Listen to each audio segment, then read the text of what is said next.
Hello there. Welcome to the Everfans show again. I am Dawson Elkey, your host, and I am so happy to be here with all of you guys. Thank you so much for supporting the project and the Kickstarter. My producer's shaking his head. Did I do something wrong already? No, I was laughing at Francis there. Yeah, I'm always the one doing stupid shit. Oh, shit. It's a pretty funny game. I am joined by producer Dylan Laferriere, and I can't even see the last part of your last name. Dion. So Dion, yeah, that's right. Dylan Laferriere, Dion, Francis Lascelles Clarkson, and our most special guest today, who I'm so excited to talk with and have all of you get to know, is Lorraine Coulter, who is the art director for Shadow of the Conqueror. And yes, Zachary Levine, composer, General Kenobi. Yeah, I will be dancing back and forth between the video and the comments, reading up on your guys' comments. By all means, type whatever you want within reason. I will do my best to answer your questions if they're good and cool.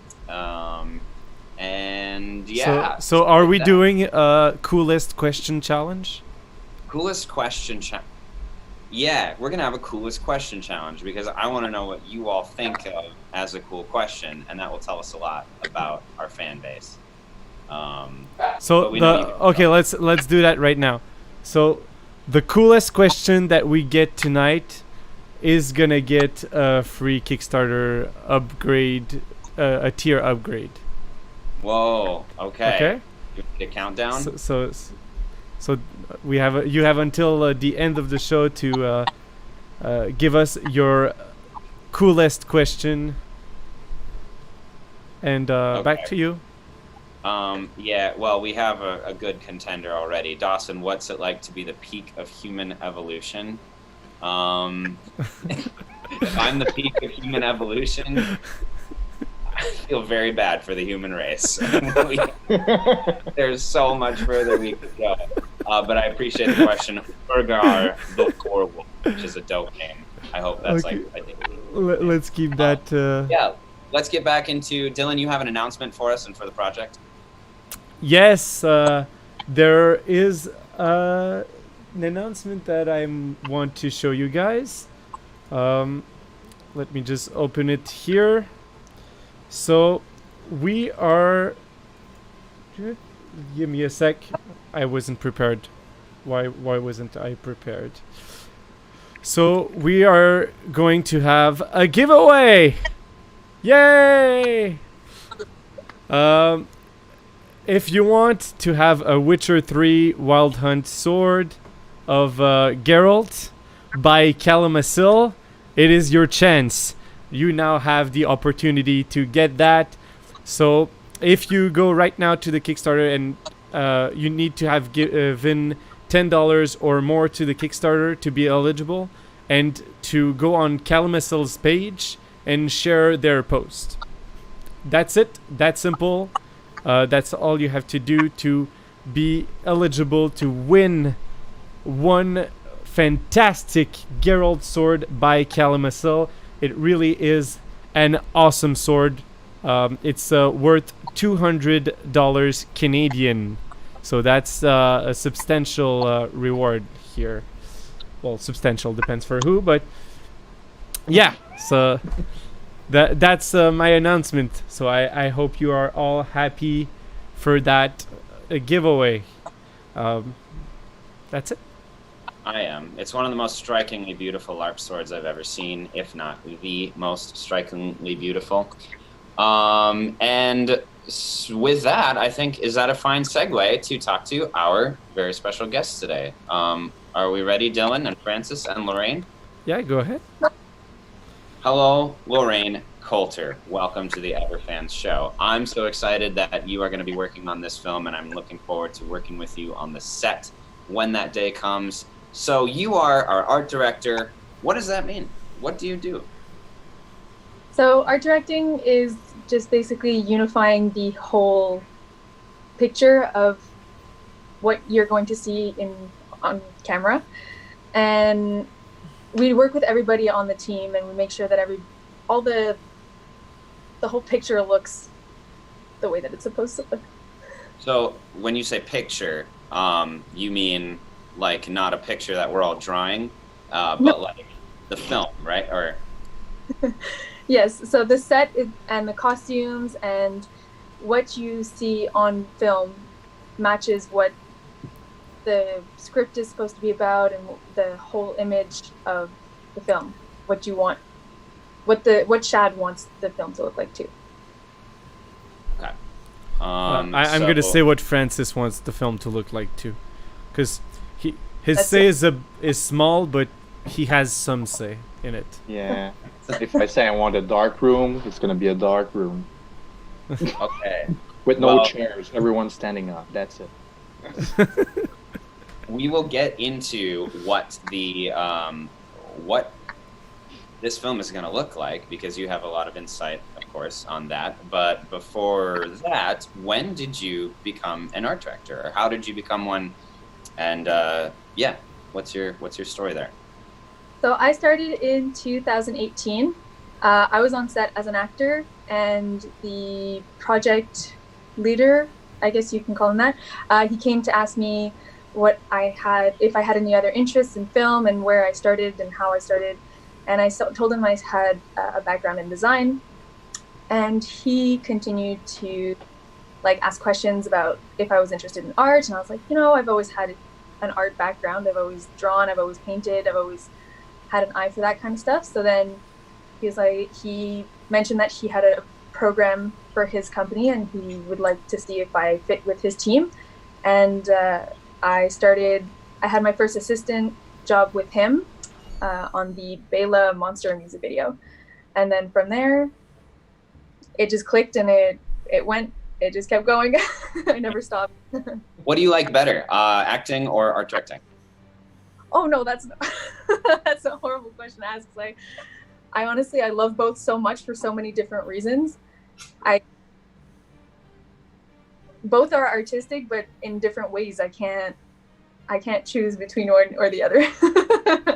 That's fair. That's a perfectly acceptable answer. Here's a question from Maxi TB. Is the art director involved in lighting, or is that more of a director-editor job?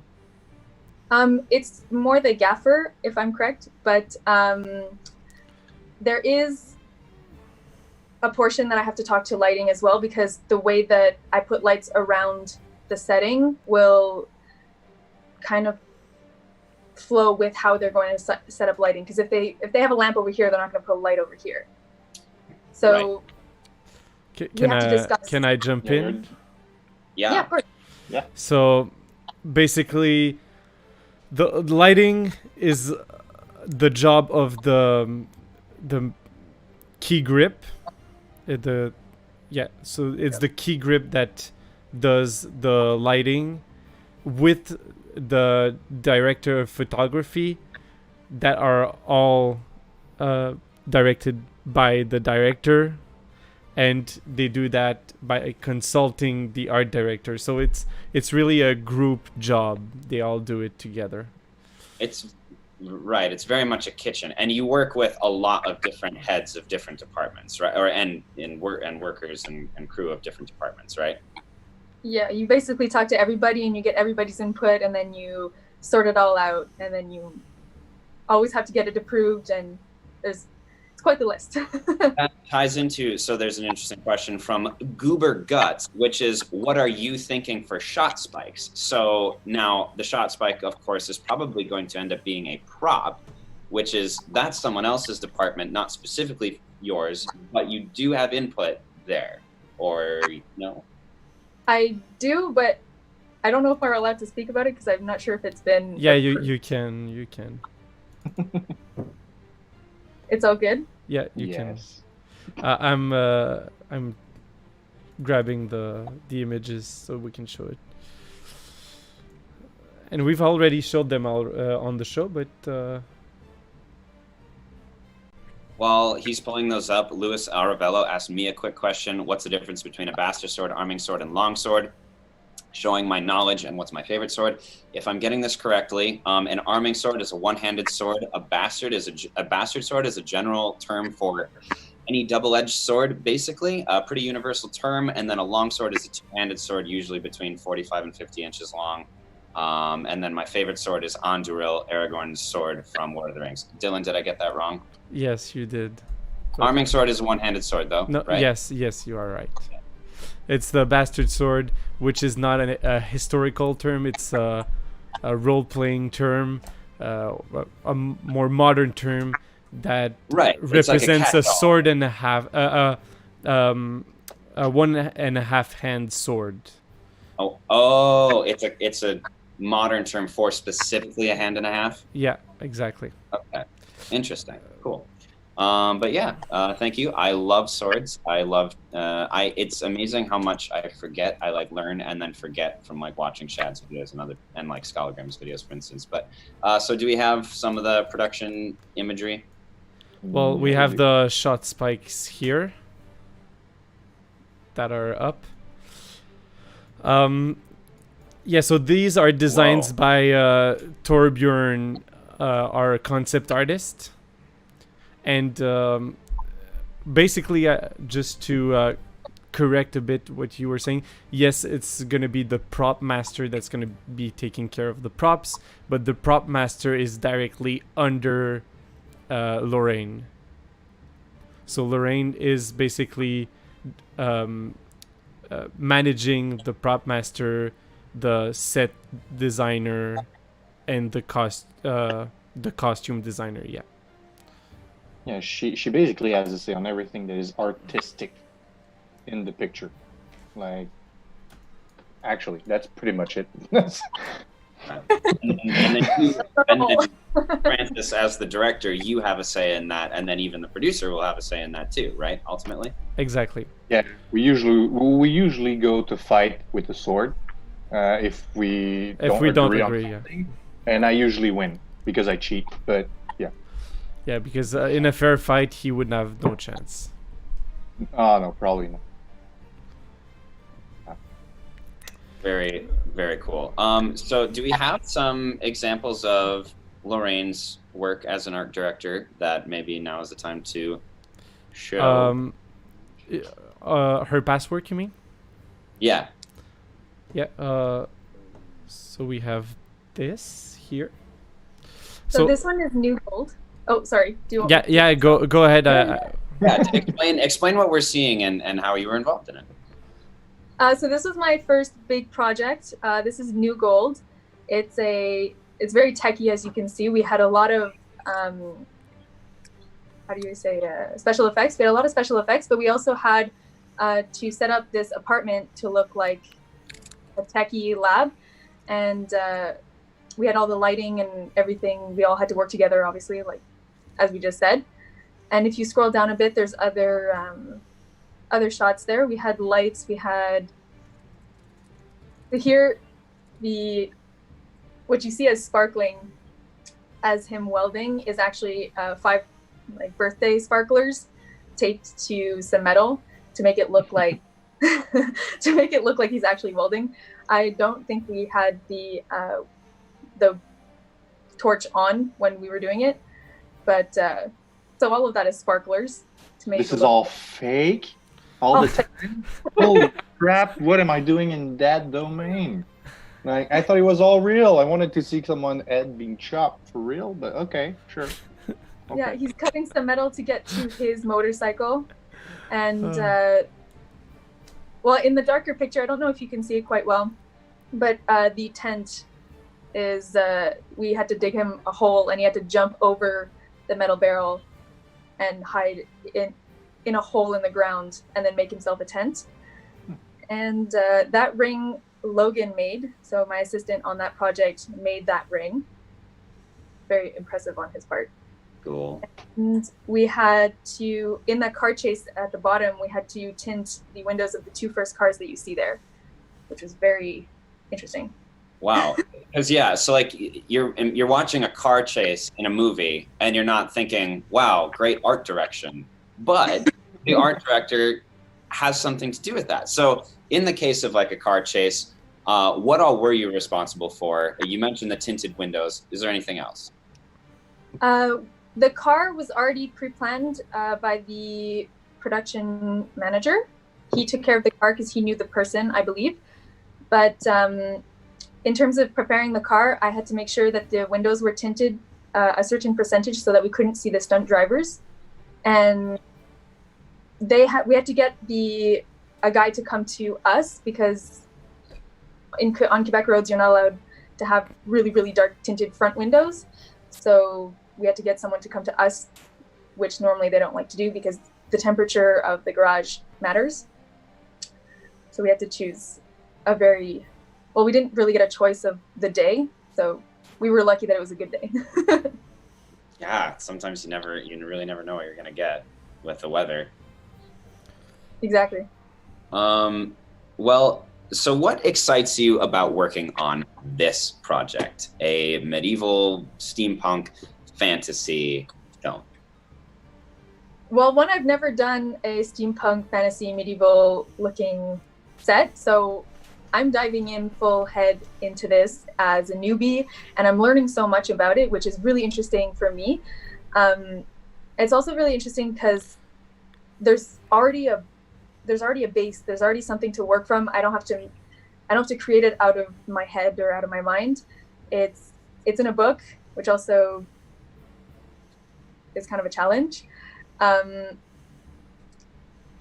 think that's my favorite part, is that it's new to me and that I get to try it all now. Yeah. What's one of the main challenges that you face? The fact that it's also a book is one of the main challenges, because everybody already has an idea of what they think the book is, how the set's built around the characters, and they already have an idea of what it looks like. So for me, by they you mean readers of the book? Oh yes, the fandom. Everybody who reads it has a different idea, or most of them align to approximately the same thing, but there are details that maybe I've missed, that talking to the crew, they've brought things to light for me, and maybe I brought something to them too. And that's one of the challenges, but it's also a really great gift, I feel, just because I get so many different inputs and I can kind of narrow it down to a unified look. Now, maybe you've been a part of a fan base that was really excited about a film, and then that film came out, and you, with thousands of them, were like, what were they thinking? Why is Percy Jackson 18? Why does Annabeth have brown hair? You know, like all of those decisions. And so now you're responsible for bringing something to life that fans are passionate about. And you said one of the challenges is taking that into account. Obviously, like, the most important people you're working with is the director and the crew and everyone else. But what is a way that you have taken fan ideas into account? Well, one way that I do it is through the actors. I tend to like to know what the actors feel and how they feel their character surrounds themselves, so that I can get a feel for them and to have them connect with the set. But also, I just talk to everybody that I can, and everybody that's working on this project is a fan as well. So that also helps when I'm trying to get in contact with fans and to get to know what they feel they want the project to look like. So you've seen, or you look for fan input. Someone said that sounds like a targeted question, H Super Elite. I didn't mean to ask you a targeted question. I just I'm always curious, like, how much people like if you read fan Reddits or like that kind of thing, if you know. Oh yeah, I definitely do. Okay, wow, okay, cool, amazing. And when I believe we have set, how do I say this? We've given already what one of the rooms will look like. Oh yes. Are we able to? Yeah, you want to show that now? Okay. Yeah, and Lorraine mentioned that she likes to get actor inputs on the set, and this was something that when I first met her, she asked Anne Caroline, the other actress, about how she envisioned a set as an actor, and I've never had anyone ask me that as an actor. So I thought that was extremely cool that she wanted to take into account the actor playing the character, how they would how they envisioned a scene or a set, like a room that they would have lived in for a while, and wanted to get that input, which really helps an actor be grounded in the world. And it's just really cool that you took an actor's opinion into account as a designer, I thought. Thank you. So yeah, well, what are some of your visions for this project? Well, for this, are we talking about this room in particular or in general? Well, we should be talking about this room, yeah. Yeah, kind of in yeah, this, okay, we want to talk about this room right now specifically.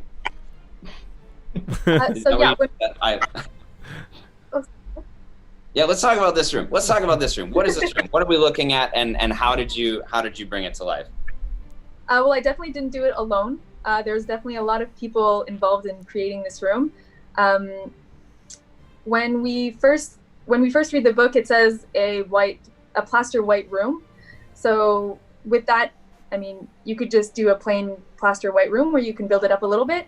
And I went back into a little bit before how they described the whole building, and they had marble on the inside, and there was columns on the outside with frames around the windows, and stone frames. So it gave this very like powerful but sleek and Victorian kind of vibe to it. So when I was talking to Torbjorn, we kind of was speaking one-on-one, and we came up with other versions of this, and then we kind of built on that, and everybody kind of put their input in on what they liked, what they didn't like, and then we came to this room, and everyone agreed on it. And this is the interrogation room that Detective Dane, played by Shadiversity, will be acting in with myself and Lyra then. Yeah, exactly. Yeah, it's really beautiful. So then when you bring this set to life, in real life, what will you as an art director be doing? Well, I'm going to be building it as well. I'm not going to be building it alone. Rodney, the stunt coordinator, is also going to be helping me build it. There's a lot of things that we have to take into consideration, because we're going to be building it not at the studio. So we have to make sure that it's dismountable, and then we can put it back together again.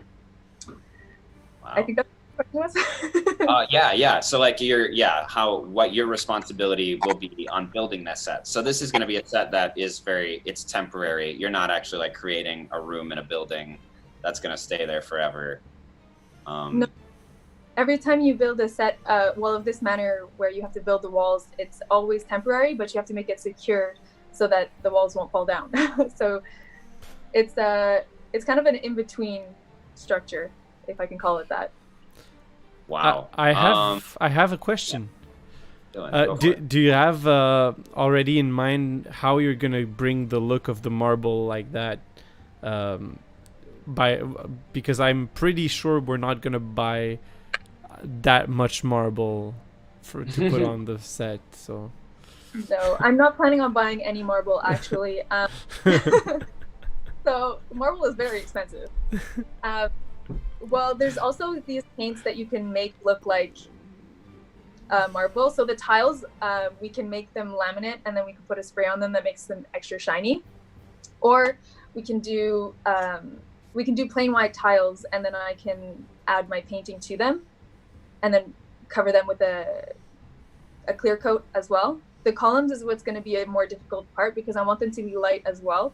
So we're probably going to make those either out of foam or with a wire mesh, and then sand everything down. We'll put maybe like a clay, depending on where we're going to do it and how it's going to be built, and the weight of it. Probably some paint, some good old paint. Wow. That is amazing. Movie magic. There's a question from Frederico Segaro. If you could guess, how long do you think it would take you to build that set, to build a room like that? This one alone, if I'm working 5 out of 7 days,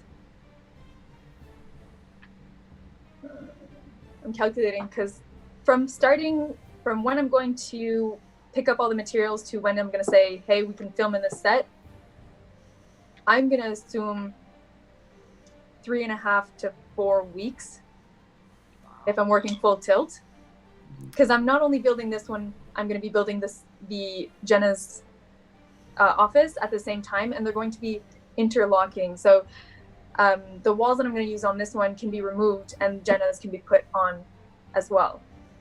Wow. So art direction is an insane amount of work because you're taking into account what the materials are, where you get them, who's going to be building this with you, and how long it's going to take to make that all happen. Mm-hmm. It's not going to be me alone. 3.5 weeks, not alone. Do you know what are your assistants? What's their official title, and how many will you have? If that's set builders. Set builder. Set builders. Director. Yeah, I'm probably gonna go help, so I'm gonna be an assistant. You're not going to be credited for that. Oh, how dare you! And Kyan Souza, who just got here, yes, that is the interrogation room. So that's where Shad is going to be hanging out as he plays Detective Dane. This is a cool question from Arqua. What's the most difficult situation an art director can face? There are a lot. One of the things that I've faced before is not having enough options on set. So there was a director that I worked with, and he changed his mind on set. He asked for one thing, and then he wanted something else. And I knew him in advance, and I should have known what he wanted and known that he likes to change ideas. So I should have been prepared for that. But now I know that I'm always going to have more than one option, or more than 2 options. Which is going to be good for you, Francis. And you're not going to put her through that. You're not going to tell her one thing, she spends all the money, she builds the whole thing, and then you're going to go, nah, scratch that. No, you see, I think also about my future and the future of the whole team. And if I do that, I'm not going to be in the feature film if we get there. So, nope, not going to happen. Not going to waste money and change my mind. There's always a buffer. I haven't gone over yet in any of my projects so far. Oh, wow. There's a first for everything. Don't jinx it. If you want Lorraine to have the best of the best to work with, then consider donating more to the Kickstarter project so that our budget can grow. Yeah, and let me take that opportunity to thank our backers. And we've gotten a lot of backers in the last 2 days. So I'm not going to be able to thank everyone, but I'm going to thank the latest ones. Just give me a second. So we just recently got some donations by Stefan, H. Superly, Seth, Hugo, Chamares, Miguel, Mark, Margot, Rollis. We got a $775 donation from Samantha. Thank you very much, Samantha. We got Joshua, Dustin, Venita, Francis, Paul, Benjamin, and another $775 from Errant Venatus. So thank you everyone for donating to that project. It is so appreciated, and that's exactly what we need to get the sets and to get the art direction as good as it can be. Yes, thank you. I have a question actually from my sister who lives in Hollywood and works as a, she's done art directing work, but works as a production designer and an art PA, production assistant. And her question was, what are some influences or references that you're going to use for this film? So we used medieval, Victorian. We kind of stuck around that. I already had a lot of input from everyone else in the group, so Victorian, medieval. We had steampunk with the green hair, blue hair. That was already in the book, though. I have kind of like a modern touch to it, but not too much. If that answers the question. Yeah, or like, are there any movies that you've seen or something where you were like, that, oh, I love that, something like that could look cool here, or, and it doesn't have to be other movies. It could be, I don't know, like just inspirations, I guess. Inspirations. I took a lot of my inspiration from the book. I didn't really. Okay.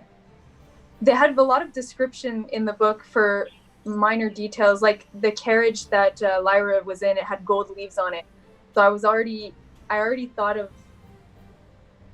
When I was looking into it, I already thought there was a whole bunch of details in the character, in the set. I don't know if that makes sense. Oh, it makes total sense. Shad's world building and his descriptions gave you a lot, is what you're saying. Exactly. As much as let's say the interrogation room to start with, it was just a plaster white wall, but all the other descriptions that he gave throughout the book kind of narrowed down how we wanted the interrogation room to look. So it everything put everything else put the interrogation room into play. Very cool. I have a comment here from Wurgar the Warwolf, who says, I like the funds to be a backer. We understand that not everyone has the funds to be a backer, and if you can just share the project to your friends and get us more visibility so that project can get more donors, is going to be more than enough. Just help us as much as you can by sharing the project, and it's going to be very appreciated. Question from Lord Pandar. What percentage of your job as an art director is research, and then compared to when you're working on the film on set and stuff? So I would say it's pretty 50-50, because if I don't do the right research, I won't get the right results. It's very, for this film in particular, there was a lot of research in the book. I didn't know the book beforehand. So when I was brought on, I read the book, and then from there, I kind of got all my inspiration and I got my research, and then talking with everybody else from the crew again, they were speaking about the Victorian style, and I researched the Victorian style. And then they wanted to dip into medieval, so I did a whole bunch of research on the medieval look. And then the green hair and everything kind of made me think of steampunks, so I did research on that. And I also have a friend who's really into that, so I asked him some questions. It came from everywhere. Research is everything, and then once you get the research done, then you can get going, and you can move forward with everything else. Are you having fun? I am. I'm loving this. Awesome. What's been some of your favorite? What are some things that you're most looking forward to designing and bringing to life? Like some of your favorite parts of. My favorite part right now, because I'm already looking into the furniture, where I can get the furniture to fill the space. I found some really cool places in Montreal, and I'm really looking forward to them opening so I can go check it out. And I'm looking forward to, I know this sounds corny, but putting it all together. Like, we have the images, we have what we want it to look like, and I know how I'm going to build it, but when it's put together and all the pieces come together, that's when I'm like, yes. Oh my gosh, I cannot wait. Looking up, there are some more questions that I have for you. What's one of the most important things our fans should know about you as a person? As a person, I am wildly outgoing, I believe, is a good way to put I have a lot of energy, so I don't like sitting still very often, so I'm always doing something. I can be lazy sometimes, though, not gonna lie. we all can. Yeah. I think just my outgoingness and that I have a lot of energy. Well, being being lazy can be an advantage too. That's true. Find the quickest way to do something. Exactly.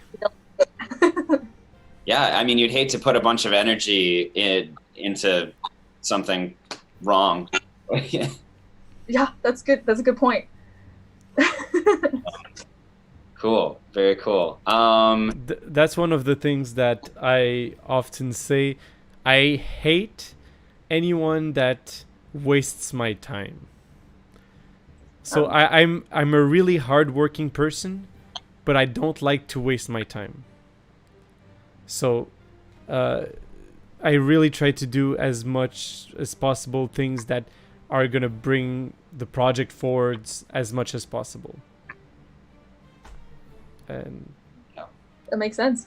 I also try to not waste other people's time. So I hate when people do a lot of work on something and they have to redo it all over again because it wasn't done right the first time. Because that's a waste of time in my mind. Exactly. Well, that's what. Sorry, go ahead. No, you go ahead. You go ahead. At the beginning, he would always tell us, work 3 hours and show us because we don't want you going in the wrong way. So that's a good point that you brought to the team.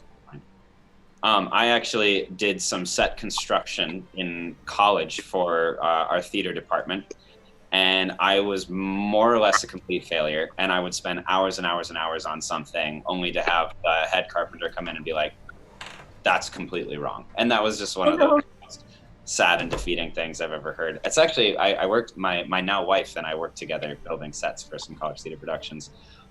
Very quick, I need to acknowledge in the comments section, Potion Seller, you're very funny and you're wanting everyone to buy your potions. I want to buy a potion. I don't know how, but I'm going to acknowledge you so that you donate to the Kickstarter. And that bit on YouTube is amazing. And if you're that actual person who made that video, I'm so happy you're here and I love you deeply. And now that we hopefully haven't wasted anyone's time addressing that, oh, someone asked a question earlier and it's way up in the chat. So sorry if I'm not saying your name, but about the magic in this film. And I don't know how much we want to spoil or whatever, but is there going to be some magic in the final product? And are you as an art director responsible for any of that? The CGI part of it? Oh, well, you're probably not going to do the computer design to make the magic, or are you? I guess that is a good question. I will not be doing that part. I'll probably oversee it. I'd probably watch it and then put comments on it, but I will not be doing it myself. Do you have ideas for how you want the magic to look based on what you've read from the book? All right. That's a good question. I'm not sure. I'm not sure on that one. Okay, that's fine. You've got plenty of time. It's something that me, Shad, and Francis have discussed a lot. How we're gonna show the magic in the world. We haven't discussed it a lot with the team yet, and we're still trying to fine tune how we're gonna do it. Yeah, so we're not gonna talk about any of this just yet. Okay. But no, well, it's heading towards something pretty freaking awesome. Like, so you could say that about anything. Oh yeah, I could, but I'm telling you, I see it in my head, and I know what I want. For that, it's gonna look freaking awesome. In your head, it always looks awesome. Unless we can't do it. If the budget doesn't allow it, I'm sorry, guys. But budget is probably very important. I love you, Efon Hedford. I'm going to say that now in the comments. You mentioned Lorraine. You have been in contact with the stunt coordinator, Rodney. Yes. How in the world does the art director and your sets, how do you coordinate with the stunt person to make sure that we're filming in a room that can be thrown around and trashed? I guess I love that stuff. It's so cool. Yeah, so there's a lot that we actually had to take into consideration, and Rodney has so much experience, so it was really great to hear from him and get to know what he thinks and how he sees his fight being played out in the room. And with that, I don't know how much I can say without spoiling the fight. With his movements, I have to make sure that the room is prepared to handle it. Here's the question. What comes first, his fight or your room? I think they go hand in hand because Okay. I can't make the room without knowing what he needs the room to handle. Right. On a lot of... Oh, sorry. Not to interrupt. Oh, no, it's okay. So let's say he needs to have a pulley in this general location of the room. I can't build that room out of cardboard or have a plaster wall. It needs to have like a wood base or even have a metal cage around the room, depending on where he needs to set up his pulleys, or also the padding. If he has, let's say, a floor crash, I need to have the floor, the absorbent material. I keep forgetting what the name is called, but he keeps reminding me what it is. But he knows the material and I will get it for him. It's a material that you can paint to make look like the floor, but it's absorbent, it's shock absorbent. So it goes hand in hand. I have to talk to him throughout the process of making the room. So when Anne Caroline and I are being kicked around and thrown around, we're not landing on hardwood floors, and we're not getting stabbed by like corners of things and Exactly. And I can make sure all of that is padded up for you and there's the right space. So let's say this is something that he brought to me that I didn't know. So let's say there was a furniture or an armoire that you would have to be smashed into. Let's say that would be happening. I'd have to leave a space behind the armoire to absorb the shock. I didn't know that. So he brought that to the table and I was like, okay, there's a lot more than I have to take into consideration. Wow. That is so fun. And I bet that's going to carry your career very far, like now that you're implementing and learning about all of that. I'm very excited to be learning so much about everything. Wow, that's so cool. And that says a lot about what the quality of this film is going to be, because on lesser, cheaper films, you maybe rent a space and then the art director comes into that space and is like, well, this is what I have to work with. And then the stunt choreographer comes in and is like, okay, well, I have to design a fight, but I'm so limited with what I have to work with because we don't have a budget. I'm working in a really cheap room.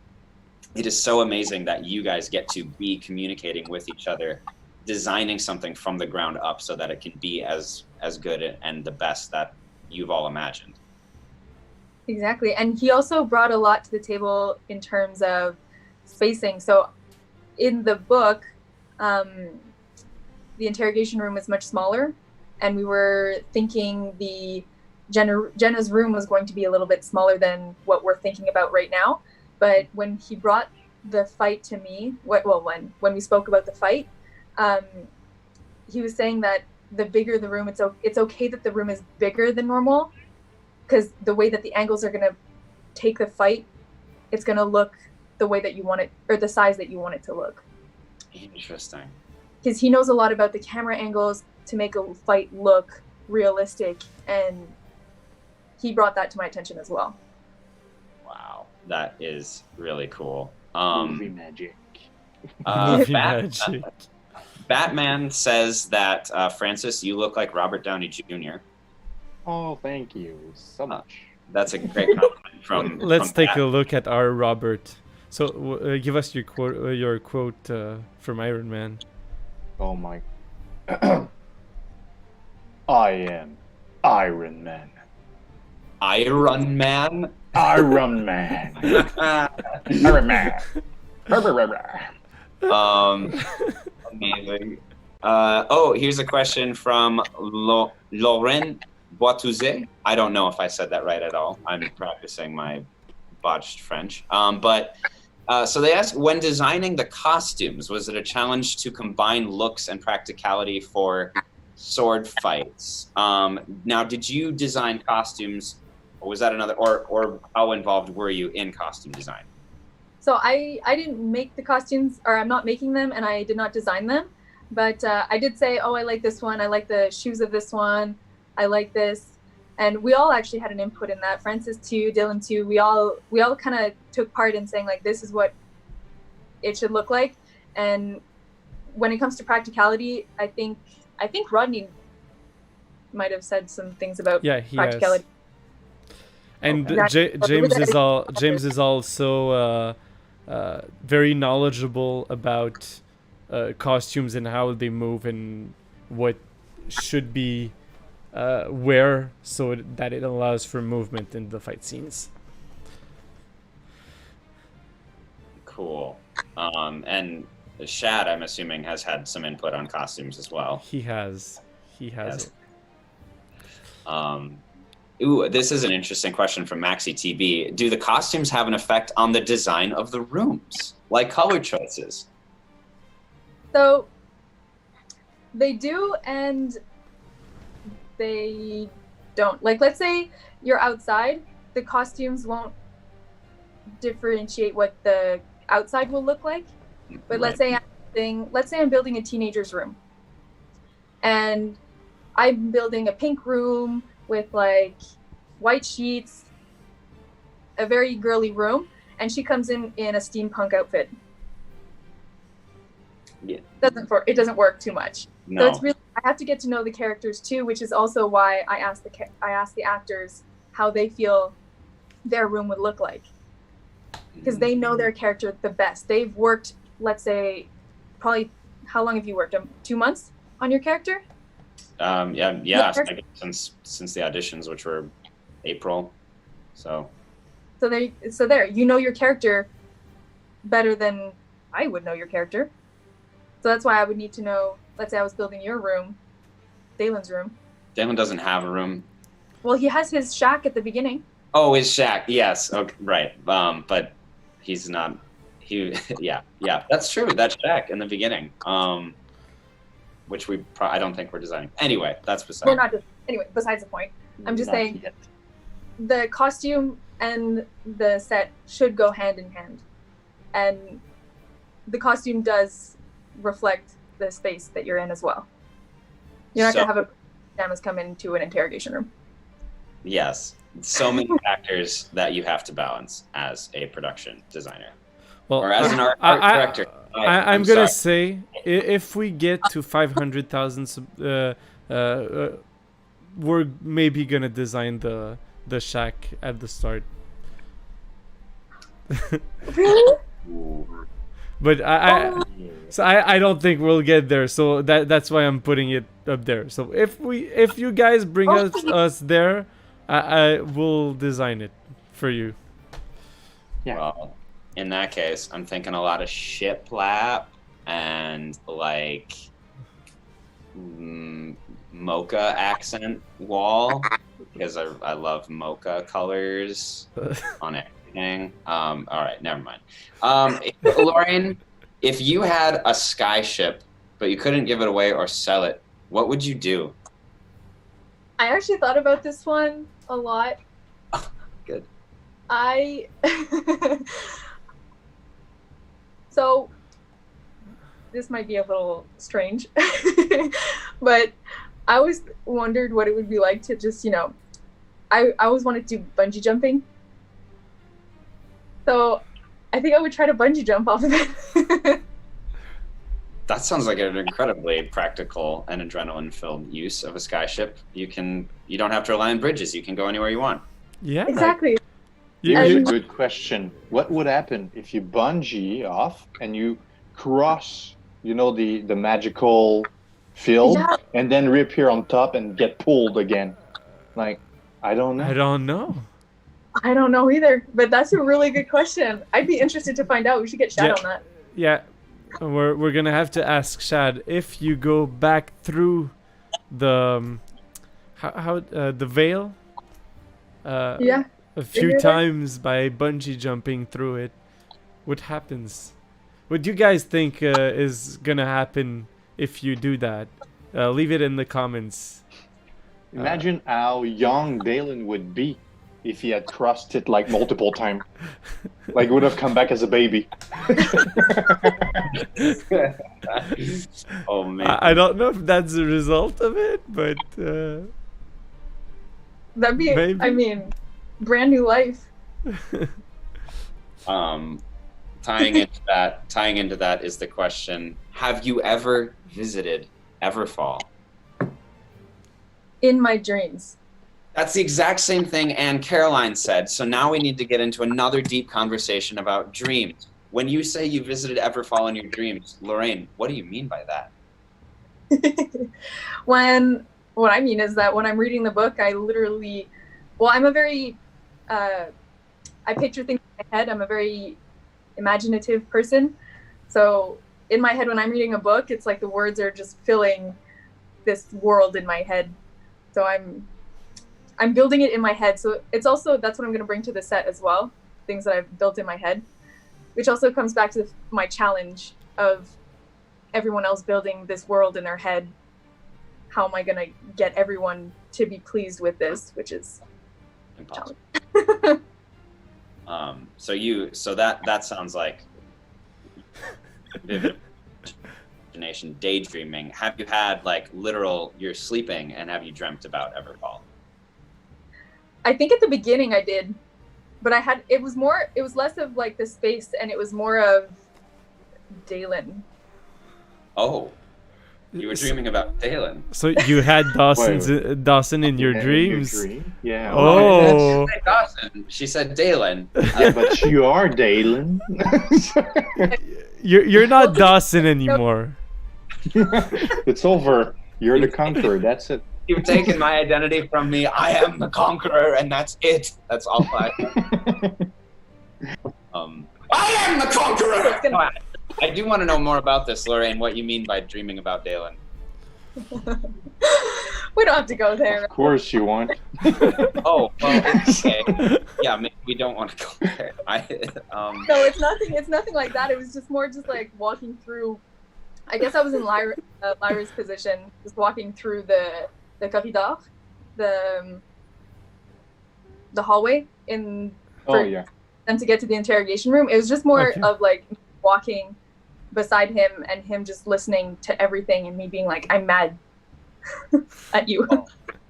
Yeah, I mean, being in Lyra's position, I mean, that's one of the most interesting characters and like really stirring things that Shad writes about is Lyra's emotional involvement or feelings about Dalen, especially when she finds out that he is the Conqueror.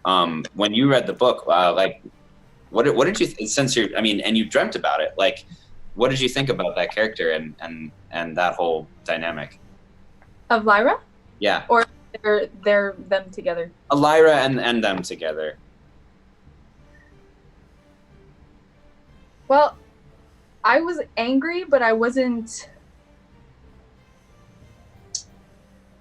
I want to say I'm angry, but I'm not angry, because I feel his remorse for it, but I feel her pain from it.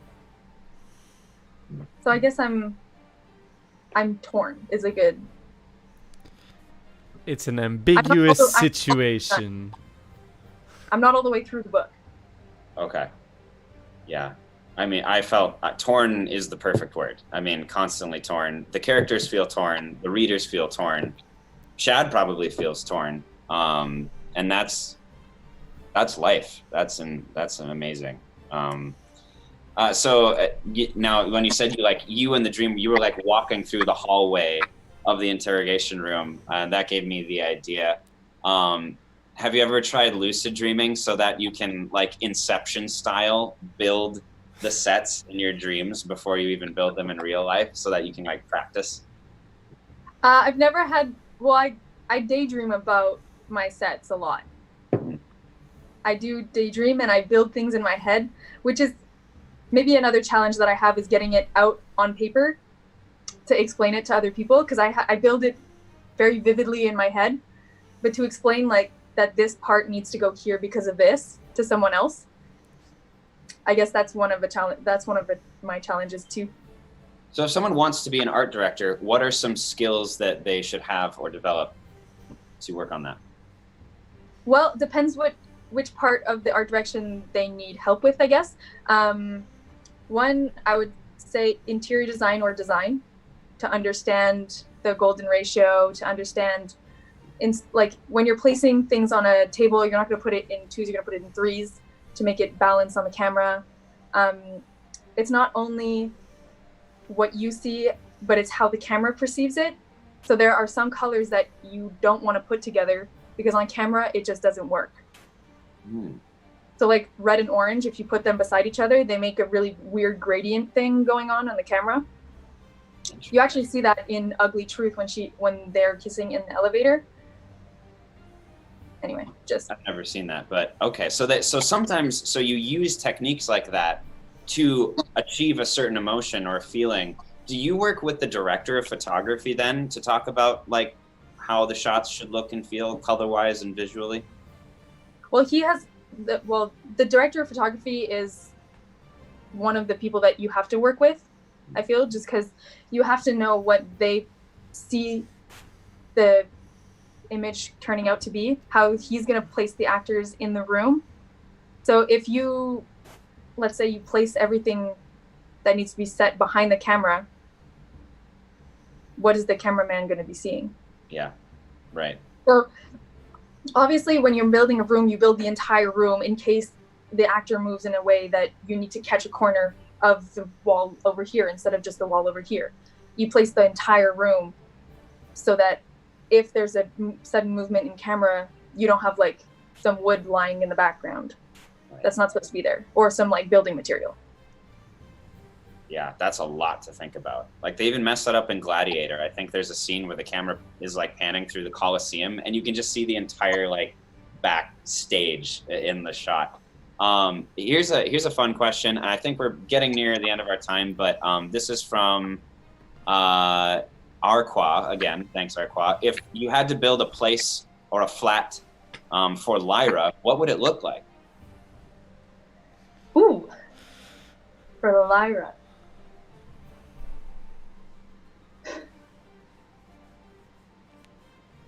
So this will be a question for the next time. Oh, okay. No, I'm just kidding. It's I'm thinking like, I'm not thinking a dark place, but I'm not thinking a light place either. I think she's contrast.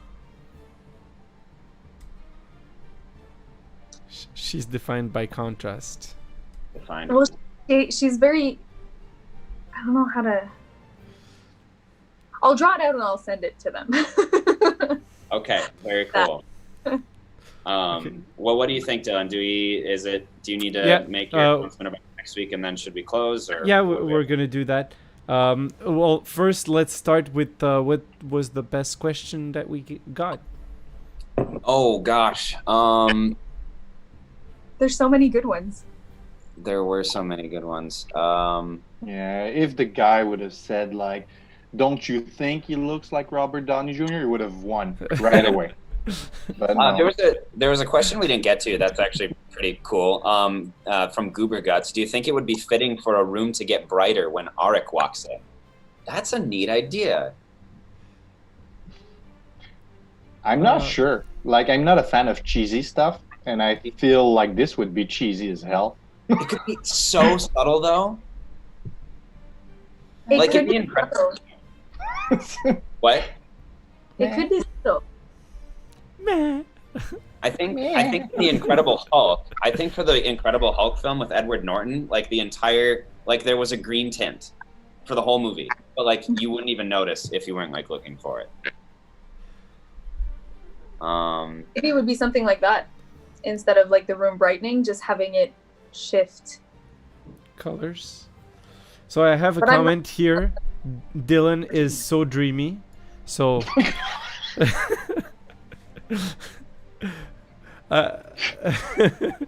pretty sure they wanted to write Dalen, but it's all right. He can take that one for you. You're dreamy. Everyone in this show right now, I think, is quite dreamy. Yeah, well, you're the best one. She actually dreamt about you. So exactly. It hasn't been confirmed whether she dreamt about me or her own imagining of the character.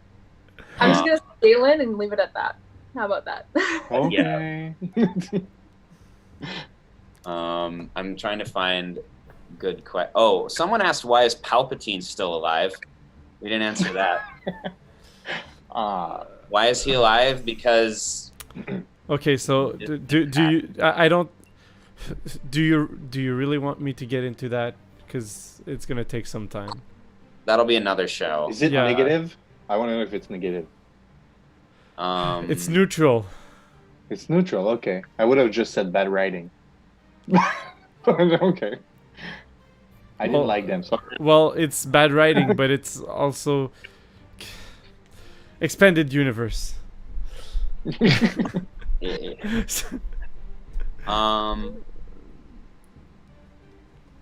Oh boy. What was your favorite question that you had to answer, Lorraine? Maybe that can. Oh, I had so many to answer. Yeah. I think I like I give us a challenge that's too complex. I think. You were gonna. She was about. What were you gonna say? Oh, I was gonna say I like the one where you. I think it was you who asked it. Who you asked. What did it take to build a set, or how many things do I need to know to build a set? Who do I need to talk to build a set?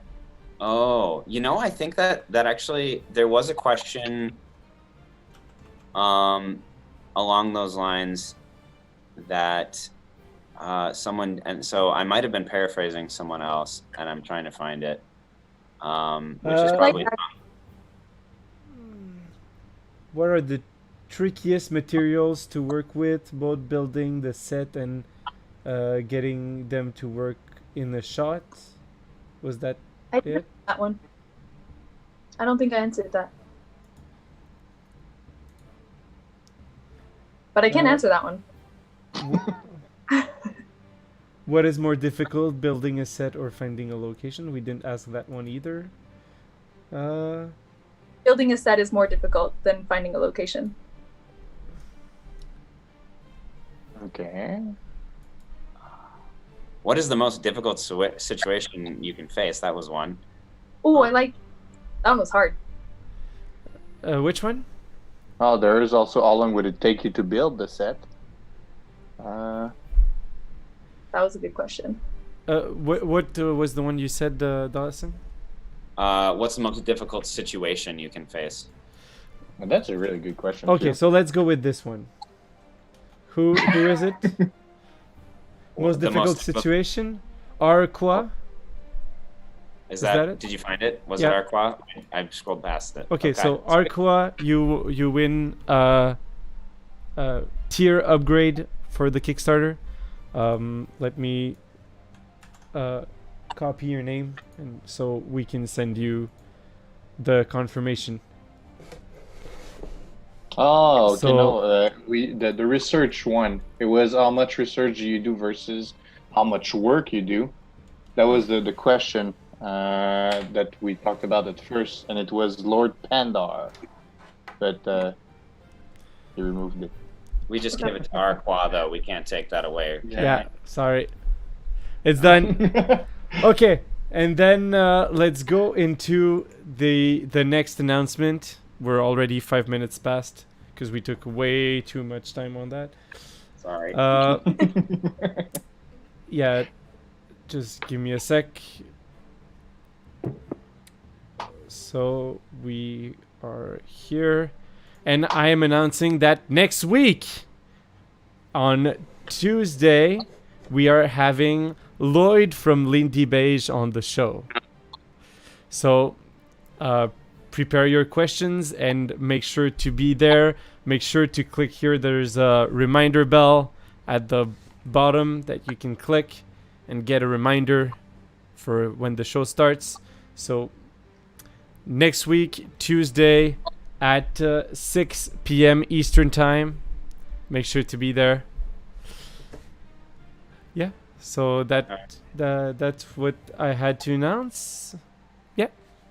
Can't wait.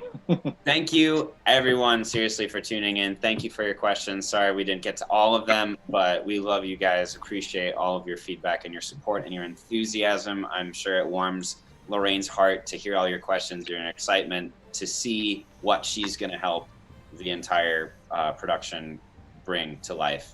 I'm thrilled to work with you, Lorraine. It's so lovely having you on the show and hearing about your skill set and your imagination that you're going to bring to this project. With that, I think it's time to end. So thanks again for watching, and we'll see you next fall.